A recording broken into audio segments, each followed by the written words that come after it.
Good afternoon to everyone and welcome to my channel, and it's me again, ang inyong chismosong ka-Alda Vlogger.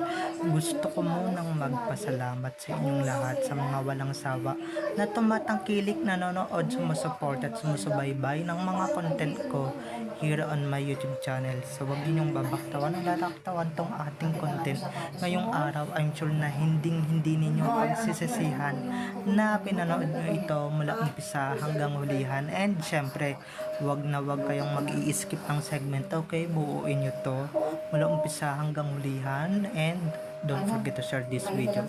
So eto na, dumako na tayo sa ating main topic for today's video. Sa mga nagpapaniwalang anghel to guys, yung itsura pa lang guys hindi na mukhang anghel, yung gawain niya hindi mukhang anghel, at hindi siya mabait. Alam niyo na kung sino yung tinutukoy kong hindi anghel, ha? Yang si Mr. Spotted na pinapalabas na mabait.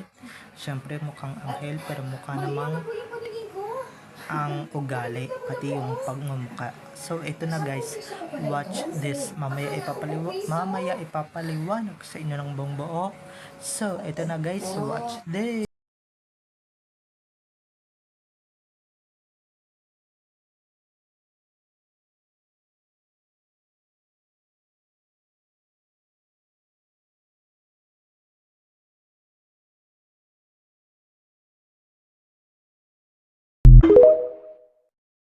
At kung nakita nyo na ngayong recap, so once again si TTO sa mga admins. So dumako na tayo sa ating main topic for today's video. At ito na nga, kung nakita ninyo yung nabanggit ko kanina, or narinig ninyo yung nabanggit ko kanina, yung mga nagpapalabas dyan na mabait daw si Mr. Spotted, na genuine daw, mukhang anghel yung muka, diyan kayo nagkakamali guys. Mukhang matanda yung pagmumukha niya, hindi mukhang anghel. Okay, at saka yung ugali niya guys, hindi mukhang anghel, mukhang mukhang ano siya, mukhang ayoko na lang banggitin kung ano yung ugali niya. Basta hindi ka nais-nais, syempre alam ko na yung mga prank-call na yan dati, natatandaan ko. Tinawagan na yan prank-call lang. May tinanggihan siya guys na pautangin. So yun ba yung mabait, diba? Yun ba yung genuine na mabait, diba? At may mabait bang nagnanakaw ng kaba ng Pilipino or nagbobolsa ng kaba ng Pilipino? Sige nga, sino niloko ninyo, diba? Sino yung mga dinadaya ninyo? Sino yung mga ginagago ninyo? Sige nga, may mabait bang ganyan ang pag-uugali? Diba? May mabait bang may hindi ka nais-nais na pag-uugali? Hindi na nga ka nais-nais yung itsura, hindi pa ka nais-nais yung ugali, diba? Ay naku, hindi na perfect. Alam kong nobody's perfect at bawal manghusga. Okay, pero itong pinapalabas nilang mabait daw, genuine daw, mukhang anghel ang itsura, mukhang anghel ang ugali, diyan kayo nagkakamali. Dahil ang sama nga ng itsura, sorry ang sama na nga ng itsura, mukhang matanda na nga yung itsura, yung ugali hindi pa ka nais-nais. Ano pa bang makita ng ugali dyan guys? Ano bang ikinaganda ng ugali niyan? Sige nga, paliwanag nyo nga ng mabuti. Ano yung ugali niya na talagang kaakit-akit, and syempre mabait. Sabi ninyo mabait, hindi para sa inyo mabait, diba? Para sa inyo mabait, pero para sa amin hindi. Kung alam nyo lang talaga yung totoo niyang ugali, diba? May ugali, may mabait ba ito, balik tayo sa flood control. May mabait bang nagtatago o nagbubulsa ng kaba ng Pilipino? Isa na yan, diba? Sa mga ugali niyang yan na dapat niya nang baguhin, o di pa magbabago. Ewan ko ba kung kailan magbabago yung Spotted na yan. Pag siguro nahuli na ng kawatan, diba? At may mabait bang umaanib sa eskuwela o ayaw pahintuin yung sa eskuwela, 'di ba? May mabait bang ganyan? Kaya ako, ayokong anuhin, 'di ba? Ang naniniwala lang namang mabait 'tong taong 'to, yung mga kakarampot niyang mga fans, yung mga chow chow, shih tzu, mga bulldog, 'di ba? Yun lang naman yung mga fans niya na talagang naniniwala sa kanyang mabait siya, okay?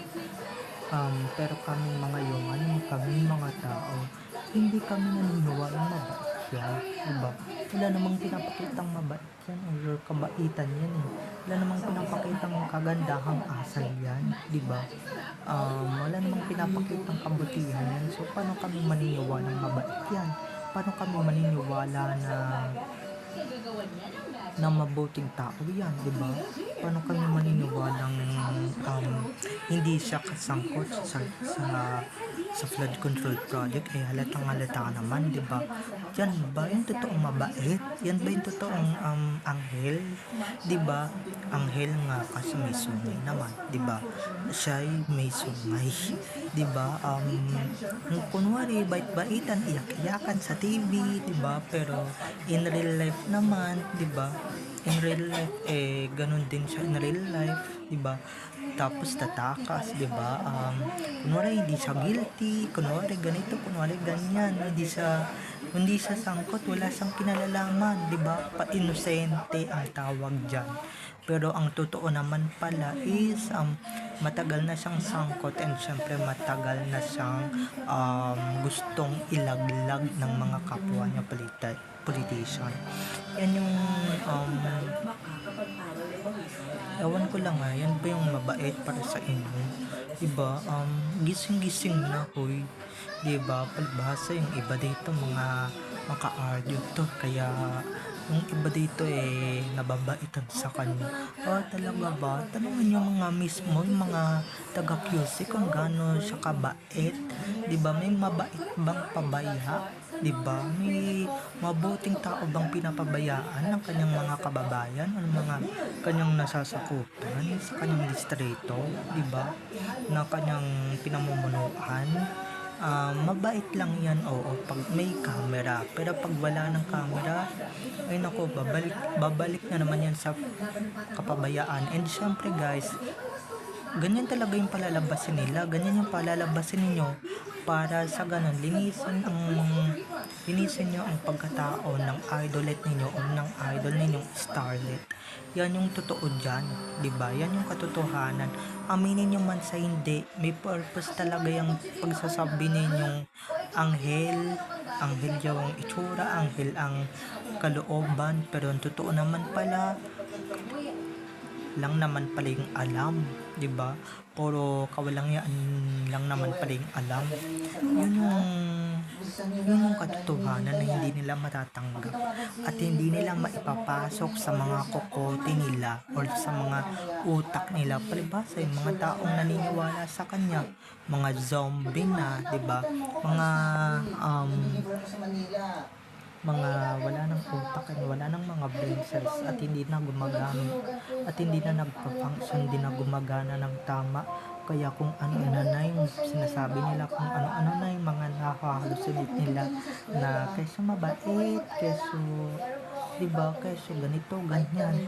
Wala kayong patunay na mabait siya, or baka, diba, or baka nabigyan sila ng ganyan. Kaya pinapalabas nilang mabait yan sa spotted, 'di ba? Kaya pinapalabas nilang mabuting tao kahit hindi naman kita na nila yung katotohanan na hindi mabuting tao, tapos papalabasin nilang mabuting tao kasi nga nabayaran ng ganyan, 'di ba? Nagkaroon ng lagay. Siyempre, kahit ikaw, di mo sasabihin ng totoo, no? Ikapalit ba naman ganyan, di ba? Magsisinungaling at magsisinungaling ka talaga. Ako guys, nung nakita ko to, ayoko na lang talagang makipag-away kasi, di ba, alam niyo naman masyado pang hahaba ang sitwasyon. Masyado pang hahaba ang gulo. Ayoko ng gulo, di ba? Ayaw natin ng gulo. As a matter of fact, hayaan na lang natin sila. Iilan lang naman sila, 100 lang naman silang naniniwalang mabait yan eh. Pero tayo, milyon-milyon tayong hindi naniniwala diyan at buong taga-QC hindi naniniwala diyan. Ang kabaitan niyan, ito ewan ko lang kung mag-a-agree yung mga basher dito, iba, or yung mga subscribers ko, pakitang tao lang yan. Try ninyong hindi ko na ng litrato yan, hindi ninyo kuna ng video yan habang namimigay ng relief good or whatsoever na tumutulong. Ay nako, talagang may pagkamaarte din yan, sophisticated, di ba? May pagka-ignorante din yan. Kaya yan yung paano yun na mabait yan. Hindi gaya ni Alden na talagang genuine yung kabaitan, di ba? Genuine ang pagtulong sa mga tao, hindi plastic, hindi gaya na ito na talagang may purpose talaga kung ba't siya tumutulong, ba't siya nagbibigay ng mga relief good. Di ko talaga makalimutan yan.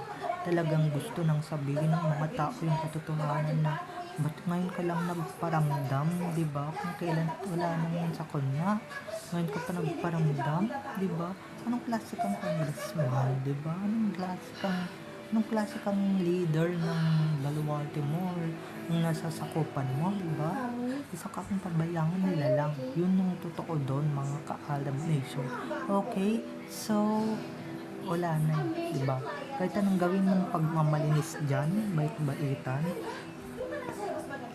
kahit anong gawin yung press release dyan na kunwari mabait, kunwari genuine, kunwari malinis, kunwari mabuting itsura, anghel yung face, anghel yung kalooban, di ba? Wala na sa amin yan, zero na sa amin yan. Hindi lang kaming mga ADN, kundi yung mga taga-QC na talagang pinabayaan yan, di ba? Pinabayaan ng ulupong na yan, okay? So, babay na mga ka-ADN, I love you all. Have a nice day, keep safe, and God bless everyone.